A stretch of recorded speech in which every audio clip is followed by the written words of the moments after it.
নমস্কার। গল্পে গল্পে গাথা মালিকা চ্যানেলে আমি দেবনীতা আপনাদের সকলকে স্বাগত জানাই। আপনারা শুনছেন নিহারঞ্জন গুপ্তের লেখা উপন্যাস অস্থি ভাগীরথী তীরে। আজ শোনাচ্ছি উপন্যাসটির 10ম পর্ব। নির্মলা, কেন রে বউ? বাবু কাল রাত্রে মহাল থেকে ফিরেছেন বুঝি রে? প্রশ্নটার বুকের মধ্যে চেপে রাখতে পারে না রাজেশ্বরী। দিঘির শীতল জলে গলা পর্যন্ত ডুবিয়ে পার্শ্বের জলের মধ্যে আবক্ষ নিমজ্জিত নির্মলাকে প্রশ্নটা করে রাজেশ্বরী। কি বললি? তোর বর? তোর কি মাথা খারাপ হলো বউ? কেন মাথা খারাপ হতে যাবে কেন? কিন্তু ছি ছি, নির্মলার কাছে সে কি বলা যায় নাকি?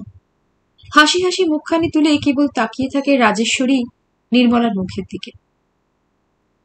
তা নয় তো কি, স্বপ্ন দেখছিলি? স্বপ্ন? তোর বর আবার ফিরল কবে? কালও তো সকালে শুনেছি মহাল থেকে ফিরতে তার এখনো 5-7 দিন দেরি আছে। কথাগুলো বলে আর চোখে তাকালো নির্মলা রাজেশ্বরীর দিকে। ঠান্ডা দিঘির জলে আকণ্ঠ নিমজ্জিত দেহটা তখন যেন রাজেশ্বরীর জমে একেবারে পাথর হয়ে গিয়েছে। তবে তবে গত রাত্রের সব কি মিথ্যে? স্বপ্ন দেখেছে কি সে? কিন্তু অন্ধকারে এসে বিশাল বলিষ্ঠ দুটি বাহুর পেষণ, শ্বাসরোধকারী সেই আলিঙ্গন, তারপর তারপর সারাটা দেহে সেই আনন্দ, চরম পুলকের উপলব্ধি। না না, কেমন করে মিথ্যে হবে? ঘুমের মধ্যে তো নয়, জাগরণে। নির্মলা, কি ঠিক সত্যি বলছিস তুই? মরণ মাগি, মিথ্যে বলতে যাব কেন? কিন্তু কতক্ষণ আর জলের মধ্যে থাকবি? ওঠ, চল। কিন্তু কে উঠবে তখন? নিমজ্জিত দেহটা তখন পাথরের মতোই অনড়, অচল রাজেশ্বরীর। তবে কি ঘটল? কি ঘটল কাল রাত্রে? মাথার মধ্যে ঝিমঝিম করতে থাকে রাজেশ্বরীর। সব যেন কেমন গোলমাল হয়ে যাচ্ছে। চল, উঠবি রে বউ? কোনো সাড়া দেয় না সে। নির্মলা আবার ডাকে, বউ। ওর চল, বেলা হলো যে অনেক। তন্দ্রাচ্ছন্নের মতোই যেন এবারে রাজেশ্বরী জল থেকে উঠে দিঘির রানার উপর দাঁড়ায়। অনেক অনেক পরে কন্দর্পনারায়ণ তার স্ত্রী রাজেশ্বরী ঘরের দিকে পা বাড়ালো। কি এক দুর্নিবার আকর্ষণে যেন টানছে রাজেশ্বরী ঘরটা তাকে আজ। শুধু সেদিনেই নয়, মধ্যে মধ্যে যে রাজেশ্বরী ঘরটা তাকে টানত না তা নয়।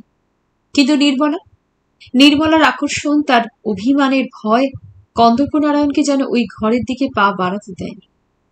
অথচ এতকাল একটি দিনের জন্য একটি বারও নালিশ জানায়নি রাজেশ্বরী। দেখা যে স্বামী ও স্ত্রীর মধ্যে একেবারে হয়নি বা হতো না তাও নয়, কিন্তু সেও যেমন আকস্মিক তেমনি যেন সংক্ষিপ্ত। ছোট্ট একটি প্রশ্ন হয়তো, এবং ছোট্ট তার জবাব, হ্যাঁ বা না। নিঃশব্দে স্ত্রীর ঘরের মধ্যে প্রবেশ করে কন্দর্পনারায়ণ স্ত্রীর শয্যার উপর এসে উপবেশন করল, এবং খোলা জানলা পথে বাইরের বাগানে বড় আমলকি গাছটার দিকে চেয়ে চেয়ে কেমন বুঝি অন্যমনস্ক হয়ে গিয়েছিল কন্দর্পনারায়ণ। কে? চমকে ঘুরে তাকাতেই কন্দর্পনারায়ণের দু চোখে দৃষ্টি যেন আর ফিরতে চায় না। স্নানান্তে পরিধানে সিক্ত শাড়ি রাজেশ্বরী দিঘির ঘাট থেকে একেবারে তার শয়নঘরে এসেই প্রবেশ করেছিল বস্ত্র পরিবর্তনের জন্য। সত্যি ওই সময়, ওই মুহূর্তে স্বামীকে তার ঘরের মধ্যে দেখে বিস্ময় যেন রাজেশ্বরী একেবারে স্তব্ধ হয়ে যায়। কয়েকটা মুহূর্ত যেন শব্দই তার মুখ দিয়ে বের হয়নি। মুহূর্তের জন্য বুঝি ভুলেও যায় সে সিক্ত বস্ত্র তার যৌবন স্ফুট দেহকে একেবারে জড়িয়ে রয়েছে, এবং সঙ্গে সঙ্গে মনে পড়ে যায় ক্ষণ পূর্বে নির্মলা যা তাকে বলেছিল, তার স্বামী নাকি এখনো মহাল থেকে ফেরেননি। কিন্তু ওই তো তার স্বামী তার চোখের সামনে। উফ, সর্বনাশী নির্মলা এমনই ভয় দেখিয়ে দিয়েছিল তাকে। মুহূর্তে রাজেশ্বরীর মুখখানি আনন্দে উজ্জ্বল হয়ে ওঠে, এবং সঙ্গে সঙ্গে দুর্নিবার লজ্জায় সেই সিক্ত বস্ত্র নিয়ে দ্রুত পথে কক্ষান্তরে গিয়ে যেন রাজেশ্বরী স্বামীর দৃষ্টির সামনে থেকে হাঁপ ছেড়ে বাঁচে। পাশের ঘরে এসে নিজেকে সামলাতে রাজেশ্বরীর আরো কিছুক্ষণ যায়। শুধু রাত্রির অন্ধকারেই নয়, দিনের আলোতেও স্বামী তার ঘরে এসেছেন। কতদিন পরে স্বামী তার ঘরে এলেন। বস্ত্র পরিবর্তন করে রাজেশ্বরী পুনরায় যখন তার শয়ন ঘরে প্রবেশ করল, কন্দর্পনারায়ণ তখনও তেমনি ভাবেই শয্যার উপর বসে আছেন। কতদিন ওই পা দুটি ছুঁয়ে প্রণাম করেনি রাজেশ্বরী। গলবস্ত্রা হয়ে রাজেশ্বরী উপবিষ্ট স্বামীর পায়ের তলায় মাথা নত করল। রাজু। রাজেশ্বরী তাকালো স্বামীর মুখের দিকে। অপলক দৃষ্টিতে চেয়ে থাকে কন্দর্পনারায়ণ রাজেশ্বরীর মুখের দিকে। স্নানসিক্ত দু এক গাছি চূর্ণ কুন্তল রাজেশ্বরীর শঙ্খ শুভ্র চারু কপালখানের উপর লতিয়ে নেমেছে। এসো সুন্দরী রাজেশ্বরী। কেমন করে এতকাল ভুলেছিল সে ওই মনোমোহিনীকে। অনাদরে নারীর প্রতি এই দীর্ঘদিন কন্দর্পনারায়ণ কিনা একবারেও ফিরে তাকায়নি। কয়েকটা মুহূর্ত পরস্পরের মুখের দিকে অপলক দৃষ্টিতে চেয়ে থাকে। দুজনেই নির্বাক, কারো মুখে কোনো কথা নেই। সহসা একসময় কন্দর্পনারায়ণ উঠে দাঁড়ায়। যাচ্ছ? হ্যাঁ, যাই। আর একটু বসো। এখন নয়। তবে কখন? হাত বাড়িয়ে রাজেশ্বরীর চিবুকটা সস্নেহে ঈষৎ নেড়ে দিয়ে স্নিগ্ধ কণ্ঠে কন্দর্পনারায়ণ বলে, রাত্রে। তারপর এগিয়ে যায় দরজার দিকে। দরজার কাছ বরাবর গিয়ে আবার ফিরে দাঁড়ায় কন্দর্পনারায়ণ। আসতে যদি একটু রাত হয়, ঘুমিয়ে পড়ো না কিন্তু, কেমন? আচ্ছা। ঘুমবে না তো? না। হ্যাঁ, ঘুমিও না, আমি আসবো। কন্দর্পনারায়ণ কক্ষ হতে নিষ্ক্রান্ত হয়ে রাজেশ্বরী ঘরের মধ্যে পূর্ববৎ দাঁড়িয়েই থাকে। দাসী গঙ্গা এসে ঘরের মধ্যে ঢুকল। বৌমা। ফিরে তাকালো রাজেশ্বরী গঙ্গার ডাকে। রানীমা ডাকছেন তোমাকে ঠাকুর ঘরে। যাচ্ছি।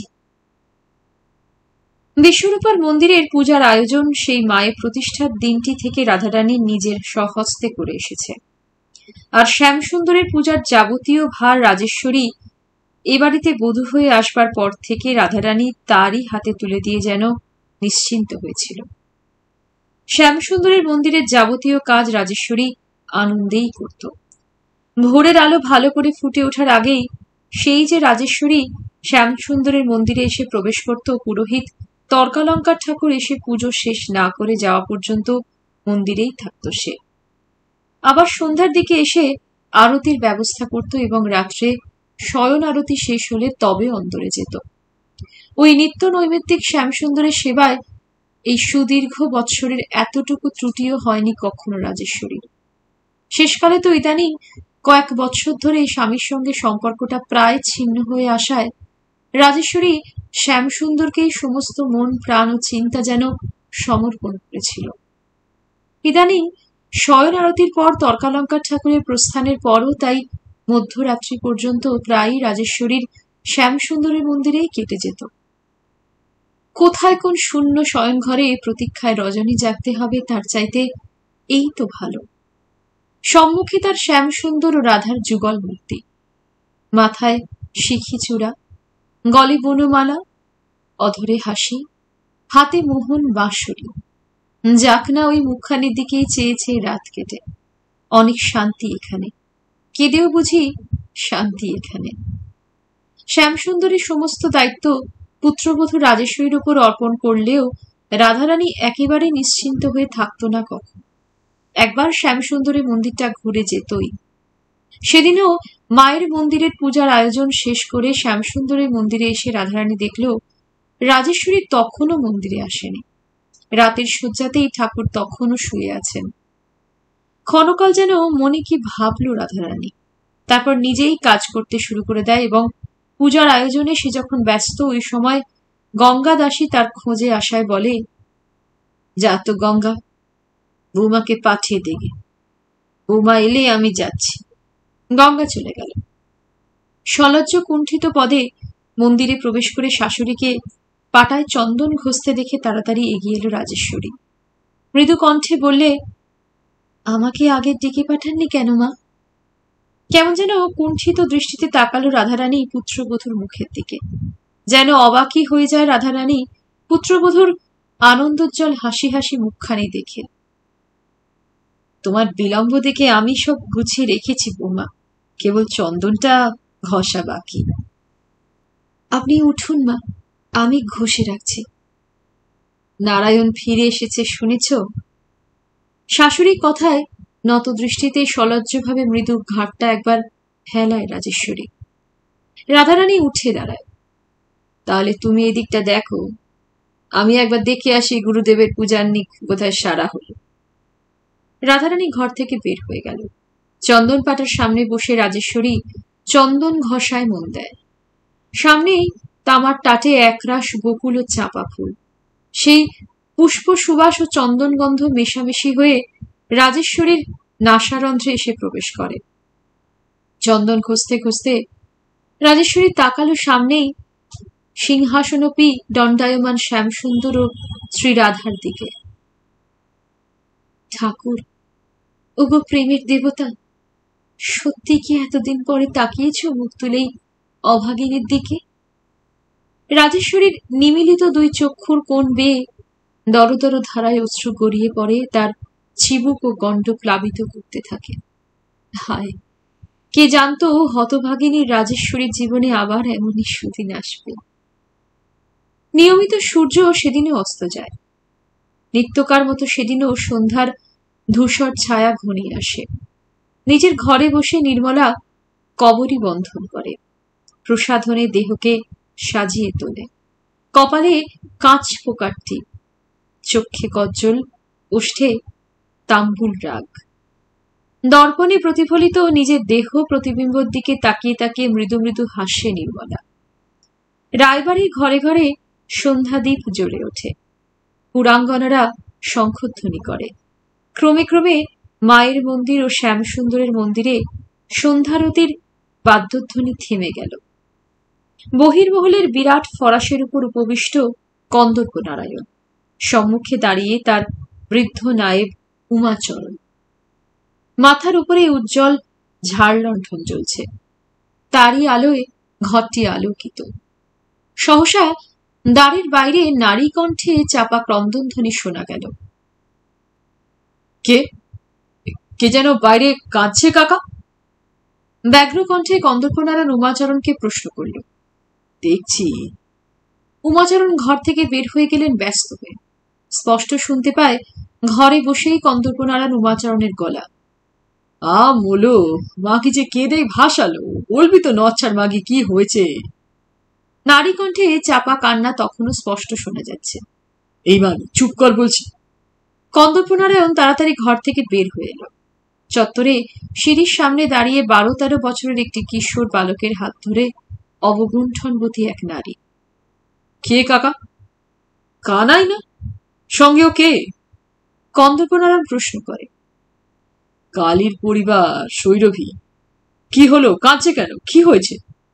এতক্ষণে কালীর পরিবার সৈরভী কাঁদতে কাঁদতে বলে, কাল সেজের বেলা সেই যে মিনছে ঘর থেকে বের হয়ে এলো এ বাড়িতে কাজ আছে বলে, এখনো ফিরল না। সে কি, কালীকে কোথাও আপনি পাঠিয়েছেন নাকি কাকা? না, কালীর সঙ্গে তো দুদিন দেখাই হয়নি আমার। তবে সে কোথায় গেল? মাকে জিজ্ঞাসা করেছিল? মাকে একবার জিজ্ঞাসা করে আসুক না, মা যদি কোথাও তাকে কোনো কাজে পাঠিয়ে থাকেন। কালীর ছেলে কানাই এবার জবাব দেয়, অন্দরে কর্তামার কাছে গিয়েছিলাম বাবু, তিনি বললেন তিনি কিছু জানেন না। আশ্চর্য, কোথায় যাবে তাহলে সে? সৈরভী কন্দর্পনারায়ণের পায়ের সামনে আছড়ে কেঁদে পড়ে। হে গো কর্তা, মিনছি আমার কোথায় গেল বলো? তুই বাড়ি যা সৈরভী, আমি দেখছি সে কোথায় গেল। যাবে আর কোথায়, তুই কিছু ভাবিসনি, যা। কাঁদতে কাঁদতে সৈরভী ছেলের হাত ধরে চলে গেল। ব্যাপার কি বলুন তো কাকা, গেল কোথায় লোকটা? কন্দর্পনারায়ণ শুধায় উমাচরণকে। আমি তো কিছুই জানি না, তবে পরশু একবার সন্ধ্যার দিকে গুরু ঠাকুরের সঙ্গে নাট মন্দিরের একপাশে দাঁড়িয়ে কথা বলতে শুনেছিলাম। গুরু ঠাকুরের সঙ্গে? হ্যাঁ। উমাচরণের কথা শুনে রীতিমতো যেন বিস্ময় বোধ করে কন্দর্পনারায়ণ। করালি শঙ্করের সঙ্গে সন্ধ্যার অন্ধকারে নাট মন্দিরে কি এমন কথা বলছিল কালীচরণ? সে যাক, আপনি একটু খোঁজ নিন তো এক্ষুনি। যাচ্ছি, দেখছি খোঁজ নিয়ে। হ্যাঁ, খোঁজ পেলে আমাকে জানাবেন। রাত্রি 10টা নাগাদ উমাচরণ এসে যে সংবাদ দিলেন তাতে কন্দর্পনারায়ণের বিস্ময় যেন আরো বেড়ে গেল। গত রাত্রে মধ্যপ্রহর তখন উত্তীর্ণ প্রায়। দেউড়ির পাইক রামসিং নাকি কালীচরণকে নাট মন্দিরের দিকে যেতে দেখেছিল। আশ্চর্য! অত রাত্রে কালী নাট মন্দিরের দিকে কি করতে গিয়েছিল? প্রশ্ন করে কন্দর্পনারায়ণ। আমিও তো বুঝতে পারছি না ব্যাপারটা, উমাচরণ বলেন। বহুকাল পরে আজ রাজেশ্বরীর কক্ষে যাবে বলে কন্দর্পনারায়ণ মত স্পর্শ পর্যন্ত করেনি, কিন্তু কালীচরণের ব্যাপারে কন্দর্পনারায়ণের মনটা কেমন বিক্ষিপ্ত হয়ে যায় এবং চিন্তিত মনেই একসময় কন্দর্পনারায়ণ আহারের নিমিত্ত অন্দরে যায়। আহার যে সামনে বসে, কিন্তু কন্দর্পনারায়ণ আজ একটু বিস্মিতই হয়। বরাবর জননী তার আহারের সময় অদূরে একটি আসন পেতে বসেন। রাধারানী সেটি বহুদিনের অভ্যাস। আজ আসনটি শূন্য, মা উপস্থিত নেই। এতদিন পরে সে মহাল থেকে ফিরেছে। সারাটা দিন তেমন মায়ের সঙ্গে দেখা সাক্ষাৎ বা কথাবার্তা হয়নি। কন্দর্পনারায়ণ ভেবেছিল আহারে বসে মা হয়তো এটা ওটা নানা প্রশ্ন জিজ্ঞাসা করবেন, কারণ বিষয় সম্পত্তি ও কাজ কারবার সম্পর্কে প্রত্যহ না হলেও প্রায়ই পুত্রের সঙ্গে আলোচনা করে রাধারানী জেনে নেয় সবকিছু। আজ তাই মায়ের অনুপস্থিতিতে কন্দর্পনারায়ণ যেন একটু বিস্মিতই হয়। বিধবা বোন হৈমবতীকে শুধায়, মা কোথায় রে হৈম? মা ঘরে শুয়ে আছেন। শরীর খারাপ নাকি? জানি না। অতঃপর কোনো মতে আহার্য পর্ব সমাপ্ত করে কন্দর্পনারায়ণ উঠে পড়ে এবং মুখ প্রক্ষালন করে সোজা মায়ের ঘরে গিয়ে প্রবেশ করে। রাধারানী শয্যায় শুয়ে। মা? নিচের ভূশয্যায় সৌদামিনী শুয়েছিল। সে বললে, কর্তামা ঘুমোচ্ছে। কন্দর্পনারায়ণ মার শয়ন ঘর থেকে বের হয়ে এলো। আরো একটু রাত গভীর না হলে রাজেশ্বরী শয়ন ঘরে গিয়ে কোনো লাভ নেই, কারণ সংসারের কাজ শেষ করে তবে সে শয়ন ঘরে যাবে। বহির্মহলেই যাবার জন্য অলিন্দ পথে অগ্রসর হয় কন্দর্পনারায়ণ। অন্দর ও বহির্মহলের সংযোগ ওই অলিন্দ পথটি সাধারণত নির্জন। আলোর পর্যাপ্ততাও তেমন নেই। সামান্য একটা দেওয়ালগিরি অপ্রশস্ত অলিন্দ পথটিকে তেমন আলোকিত করতে পারে না। আবছা একটা আলো আধারির সৃষ্টি করে মাত্র। অন্যমনস্কভাবে কন্দর্পনারায়ণ সেই আলো আধারির মধ্য দিয়ে ধীর পদে বহির্মহলের দিকে চলেছে। সহসা পশ্চাৎ থেকে পৃষ্ঠদেশে কার মৃদু করাঙ্গুলি স্পর্শে চমকে ফিরে তাকায় সে। কে? হাসতে? আমি। অস্পষ্ট নারীমূর্তি আলো আধারির মধ্যে। আমি। নির্মলা? হ্যাঁ, আমার ঘরে এসো। আজ না নির্মলা, কাল যাব। এসো এসো, জরুরি কথা আছে। কাল শুনবো। না, এসো। না নির্মলা, কাল যাব। বউয়ের ঘরে যাবে তো? তা যেওক্ষণ। তুমি তুমি কেমন করে জানলে যে বউয়ের ঘরে যাব? জানি গো, জানি, কিন্তু হঠাৎ বউয়ের প্রতি এত দরদ উতলে উঠলো কেন এতদিন পরে বলো তো? দরদ আবার কি? এমনি।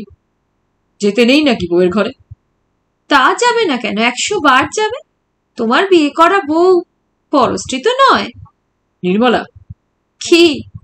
তারপরে হেসে ফেলে নির্মলা বলে, কিন্তু যাগ্গে সে কথা। পেলে তোমার কালীর কোনো সন্ধান? চমকে উঠে নির্মলার কথা যেন কন্দর্পনারায়ণ। বলে, না। জানি, পাবে না তার সন্ধান। কি কি বললে? কি আবার? তার সন্ধান কোনোদিনই আর পাবে না। কথাটা বলে নির্মলা আর সেখানে দাঁড়ায় না। চকিতে অন্ধকারে ক্ষিপ্র পদে অলিন্দের অন্য প্রান্তে মিলিয়ে গেল। নির্মলা! নির্মলা! অলিন্দের অন্য প্রান্ত থেকে ক্ষীণ একটা হাসির রেশ ভেসে এলো মাত্র। নির্মলার ঘরটা কন্দর্পনারায়ণের তো অজানা নয়। অন্দরমহলের পশ্চিম প্রান্তে নিম্নতলের একখানা ঘর। সোজা এসে কন্দর্পনারায়ণ নির্মলার ঘরেই প্রবেশ করে। ঘরের দরজাটা ভেজানোই ছিল। দরজা ঠেলে ভিতরে প্রবেশ করে কন্দর্পনারায়ণ ভিতর থেকে দরজার অর্গল তুলে দিল। ঘরের কোণে উঁচু পিলসুজের উপর প্রজ্বলিত প্রদীপের সলিতাটা একটা তামার কাঠির সাহায্যে ধীরে ধীরে উস্কে দিচ্ছিল নির্মলা। ঘরের মধ্যে কন্দর্পনারায়ণকে প্রবেশ করতে দেখে একবার তার দিকে ফিরে তাকিয়ে মৃদু হাস্যে আবার নিজের কাজে মন দেয়। কোনো কথাই বলে না। কন্দর্পনারায়ণ সোজা এসে নির্মলার পশ্চাতে দাঁড়ায়। অপরূপ সাজে সেজেছে আজ নির্মলা। অঙ্গে নীলাম্বরী শাড়ি, তাতে জরির সূক্ষ্ম কাজ করা, কবরীতে একটি বকুলের মালা জড়ানো। নির্মলা, কিন্তু ঘরের দরজা বন্ধ করলে কেন? বউ যদি জেনে ফেলে? একটু আগে অলিন্দে কালী সম্পর্কে কি বলছিলে তুমি? পূর্ববৎ প্রদীপের সলিতাটা কাঠির সাহায্যে উস্কাতে উস্কাতে নির্মলা বলে, কি আবার বলছিলাম? বলিষ্ঠ দু হাতে সহসা নির্মলাকে ধরে নিজের দিকে ফিরিয়ে কন্দর্পনারায়ণ ডাকে, নির্মলা! আহ, ছাড়ো ছাড়ো, লাগে না বুঝি? কালীর কি হয়েছে আগে বলো। কালীর কি হয়েছে তা আমি কি করে জানবো? নির্মলা! প্রদীপের আলোয় এতক্ষণে কন্দর্পনারায়ণের চোখের তারার প্রতি দৃষ্টি পড়তেই নির্মলা সহসা যেন কেমন চমকে ওঠে। নির্মলা জানত না যে কন্দর্পনারায়ণের কতখানি প্রিয় ছিল কালীচরণ, শৈশবের খেলার সাথী, বন্ধু এবং প্রথম যৌবনের নিত্য সহচর। নির্মলা! কি কি হয়েছে কালীর বলো, কোথায় সে? আমি আমি জানি না। নির্মলার কাঁধটা বলিষ্ঠ দু হাতে ধরে টেনে একটা ঝাঁকুনি দিয়ে কঠোর কণ্ঠে এবারে কন্দর্পনারায়ণ বলে, তুমি জানো, বলো শিগগির। বিশ্বাস করো আমি। নির্মলা! সে আর কি কি হয়েছে বলো বলো। সে আর বেঁচে নেই। হ্যাঁ? সে কি বেঁচে নেই মানে? সে মারা গেছে? হ্যাঁ, মারা গেছে। সে কি কালী মারা গেছে? কি বলছো নির্মলা? কর্তামা তাকে দু টুকরো করে কেটে ফেলেছে। নির্মলা! আর্তকণ্ঠে চিৎকার করে ওঠে কন্দর্পনারায়ণ। এ কথা সত্য? সত্যি বলছো? মা তাকে দু টুকরো করে কেটে ফেলেছে? হ্যাঁ, আমি নিজ স্বচক্ষে দেখেছি। ব্যাপারটা এত বিস্ময়কর যে উপলব্ধি করতেও কিছুক্ষণ সময় লাগলো কন্দর্পনারায়ণের। তার মা কালীকে দু টুকরো করে কেটে ফেলেছে। কিন্তু কেন কেন কেন কেটে ফেললো? না না নির্মলা, তুমি মিথ্যা বলছো। মিথ্যা নয়, সত্যি বলছি। কিন্তু কেন কেন কেটে ফেললো মা তাকে? জানি না, আমি জানি না। নির্মলা! আবার বাঘের মতোই গর্জন করে ওঠে কন্দর্পনারায়ণ। ক্ষীণ প্রদীপের আলোয় কন্দর্পনারায়ণ মুখের দিকে তাকিয়ে ভয় যেন কেমন সিঁটিয়ে যায় সে। বলিষ্ঠ দু হাতে নির্মলার গলাটা চেপে ধরে বাঘের মতোই পুনর্বার গর্জন করে কন্দর্পনারায়ণ। বলে, তুমি জানো, বলো মা কেন তাকে হত্যা করেছে? জানি না, আমি জানি না, আর্তকণ্ঠে চেঁচিয়ে ওঠে সে। জানো, নিশ্চয়ই তুমি জানো, বলো, বলতেই হবে তোমাকে। বলতে বলতে এই নির্মলার গলাটার উপর আরো চাপ দেয় কন্দর্পনারায়ণ। জানি না, জানি না। জানো জানো, নিশ্চয়ই জানো। হ্যাঁ হ্যাঁ, জানি জানি। বলো বলো। গলাটা আমার আগে ছেড়ে দাও। হাঁপাতে হাঁপাতে কোনো মতে শ্বাস টেনে টেনে বলে নির্মলা। বলো। গলা ছেড়ে দিল কন্দর্পনারায়ণ। নিদারুণ উত্তেজনায় তখন রীতিমতো হাঁপাচ্ছে সে। কাল রাত্রে। কি কি কাল রাত্রে? বলছি বলছি, সে মানে কালী, রাজেশ্বরী তোমার তোমার স্ত্রীর ঘরে ঢুকেছিল। কি কি বললি? নির্মলা, হারামজাদি, সবাই তোর মতো ভ্রষ্টা শৈরিনী নয়, তোকে খুন করে ফেলবো। বলতে বলতে সহসা পরক্ষণেই আবার যেন বাঘের মতোই হাত বাড়িয়ে নির্মলার গলাটা পুনরায় দু হাতে চেপে ধরে ঝাঁকুনি দিতে থাকে কন্দর্পনারায়ণ অন্ধ আক্রোশে। ঝাঁকুনি দিতেই একসময় নির্মলার জ্ঞানহীন দেহটা গো গো শব্দ করতে করতে নেতিয়ে পড়ে। নির্মলার জ্ঞানহীন দেহটা ছুঁড়ে ফেলে দিয়ে ছুটে পরক্ষণেই ঘরের দরজা খুলে ঘর থেকে বের হয়ে যায় কন্দর্পনারায়ণ ঝড়ের বেগে। ফিরেও তাকায় না পশ্চাতে। স্বামী আসবেন আবার কতকাল পরে, আজ রাত্রে তার ঘরে স্বামী আসবেন। নিজে বলেছেন তিনি আসবেন তার ঘরে। জেগে থাকবে বই কি, নিশ্চয়ই সে জেগে থাকবে। ঘুমোতে কি সে পারে? না না, কিন্তু এখনো আসছেন না কেন? কত রাত হয়ে গেল, এখনো আসছেন না কেন? রাজরানীর মতোই সেজে অপরূপ সাজে রাজেশ্বরী পালঙ্কের দুগ্ধ ফিনুনিব শয্যার উপরে স্বামীর আগমন প্রতীক্ষায় জেগে বসেছিল। সহসা দরাম করে ভেজানো দরজাটা সশব্দে খুলে গেল। পরক্ষণেই খোলা দ্বারপথে ঝড়ের মতোই যেন কন্দর্পনারায়ণ এসে ঘরের মধ্যে প্রবেশ করল। সহাস্য মুখে স্বামীকে অভ্যর্থনা জানাতে গিয়ে পরক্ষণেই যেন পাথর হয়ে যায় রাজেশ্বরী স্বামীর মুখের প্রতি দৃষ্টি পড়তেই। কি মাথার বাবরি চুল আলু থালু, ভ্রুকুটি কুটিল চক্ষের দৃষ্টি। শৈরিনী! চিৎকার করে উঠে আক্রোশ ও বেদনায় কন্দর্পনারায়ণ। মুহূর্তে বিদ্যুৎ চমকের মতোই যেন শয্যা ছেড়ে উঠে দাঁড়ায় রাজেশ্বরী। কি বললে? হ্যাঁ, শৈরিনী, ভ্রষ্টা, কলঙ্কিনী। খাপমুক্ত অসির মতোই যেন মুহূর্তে ঋজু কঠিন হয়ে দাঁড়ায় রাজেশ্বরী। মাথার গুণ্ঠন স্খলিত হয়ে পড়েছে, অঞ্চল ভূমিতে লুটোচ্ছে। কোন সাহসে মদ খেয়ে আমার ঘরে তুমি ঢুকেছ? এটা তোমার জলসা ঘর নয়। থাম হারামজাদি, লাথি মেরেও মুখ একেবারে থেতো করে দেব। এতটুকু লজ্জা, এতটুকু ঘৃণা হলো না তোর? তুই না রায়বাড়ির বউ, তুই কিনা নির্লজ্জা কামুকের মতো এবাড়ির চাকর অস্পৃশ্য শূদ্র কালীর সঙ্গে। থামো, আর শুনতে পারছি না গো, আর শুনতে পারছি না। দু কানে হাত চাপা দিয়ে আর্তকণ্ঠে চেঁচিয়ে উঠে রাজেশ্বরী যেন বানবিদ্ধ পক্ষিণীর মতোই। তোকে স্পর্শ করতে আমার ঘৃণা হচ্ছে। তুই মর, বিষ খেয়ে না হয় সাগর দিঘিতে ডুবে মর, না হয় গলায় দড়ি দে। বলতে বলতে ঝড়ের মতো ক্ষণ পূর্বে যেমন কন্দর্পনারায়ণ রাজেশ্বরী ঘরে এসে প্রবেশ করেছিল, তেমনি ঝড়ের বেগে পুনরায় ঘর থেকে নিষ্ক্রান্ত হয়ে গেল। অপমান, ক্ষোভ ও দুঃসহ ঘৃণার অগ্নিদাহে বুকখানা যেন তার তখন জ্বলে পুড়ে একেবারে খাক হয়ে যাচ্ছে। কি হলো? রাজেশ্বরী শেষ পর্যন্ত কিনা শত বৃশ্চিক দংশনে যেন বিষ ছড়ায় সর্বদেহে কন্দর্পনারায়ণের। পাগলের মতোই ছুটে যায় সে জলসা ঘরে। সুরা সর্ববিস্মৃতি দায়িনী সুরা। কিন্তু সুরার আলমারিটায় চাবি দেওয়া। পাছে নেশার টানে আজ অন্যান্য রাতের মতো মদ্যপান করে বসে বলে নিজ হাতে সুরার আলমারিতে আজ সন্ধ্যার পূর্বে চাবি দিয়ে আটকেছিল কন্দর্পনারায়ণ। চাবিটা যে কোথায় রেখেছে এখন আর মনে পড়ে না। প্রচন্ড এক মুষ্ঠাঘাতে আলমারির কাঁচ ভেঙে ফেলে কন্দর্পনারায়ণ। ভাঙা কাছে হাতের কবজির অনেকখানি কেটে গিয়ে দরদর ধারায় রক্ত পড়তে থাকে। পাগলের মতোই যেন আলমারি থেকে একটা বোতল টেনে নিয়ে কোনো মতে মুখ দিয়ে কামড়ে ছিপিটা খুলে বোতলের সমস্ত নির্জলা সুরা ঢকঢক করে গলায় ঢেলে দেয়। তরল আগুন শৈশ্লিক ঝিল্লি পোড়াতে পোড়াতে গলা দিয়ে নেমে যায়। রাজেশ্বরী কি করলো?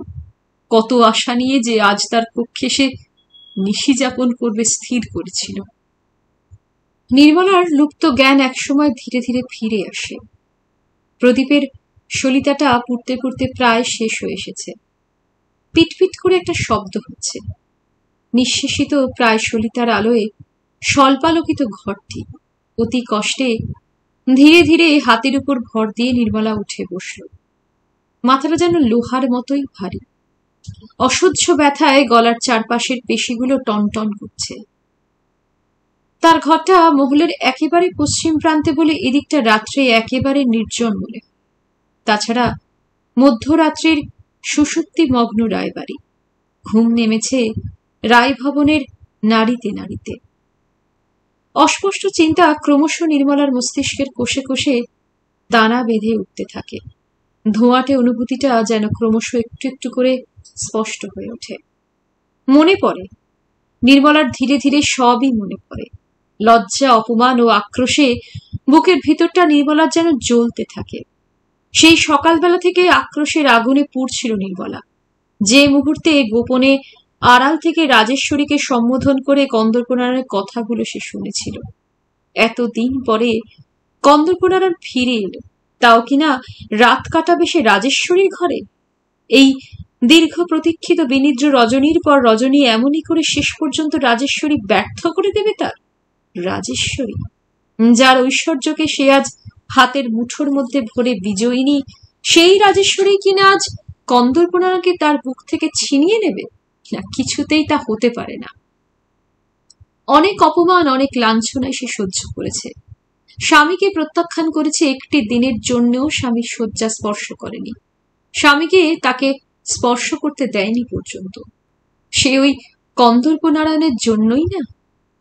রাধারানী যখন নির্মলার বিবাহের সব স্থির করে ফেলেছে, আসন্ন উৎসবে রায়বাড়ি মুখরিত হয়ে উঠেছে, গোপনে গভীর রাত্রে এসে যখন চোখ বুজে জাগ্রত অবস্থাতেই হৈমবতীর পাশে শুয়েছিল, কন্দর্পনারায়ণ এসে তাকে অন্ধকারে চুপি চুপি পাঁজাকোলা করে তুলে সোজা একেবারে ছাদে নিয়ে গিয়েছিল। অন্ধকার সিঁড়ি দিয়ে উঠবার সময় সে কি ভয়! তারপর নির্জন সেই ছাদে ক্ষীণ তারার আলোয় দুজনে মুখোমুখি দাঁড়িয়ে। নির্মলা, সত্যি তাহলে তোমার বিয়ে? কন্দর্পনারায়ণ শুধায়। হ্যাঁ, তাতে হয়েছে কি? হয়েছে কি মানে? তোমার স্বামী তোমাকে শ্বশুরবাড়ি নিয়ে যাবে না? আমি গেলে তবে তো নিয়ে যাবে। সত্যি বলছো নির্মলা? দু হাতে কন্দর্পনারায়ণের গলা জড়িয়ে ধরে তার বক্ষে মুখ গুজে বলেছিল নির্মলা। নিশ্চয়ই। কিন্তু স্বামী যদি তোমায় জোর করে? জোর? হ্যাঁ। তাহলে জ্যান্ত নির্মলাকে নয়, তার মৃতদেহটাই নিয়ে যেতে হবে। মনে থাকবে তো?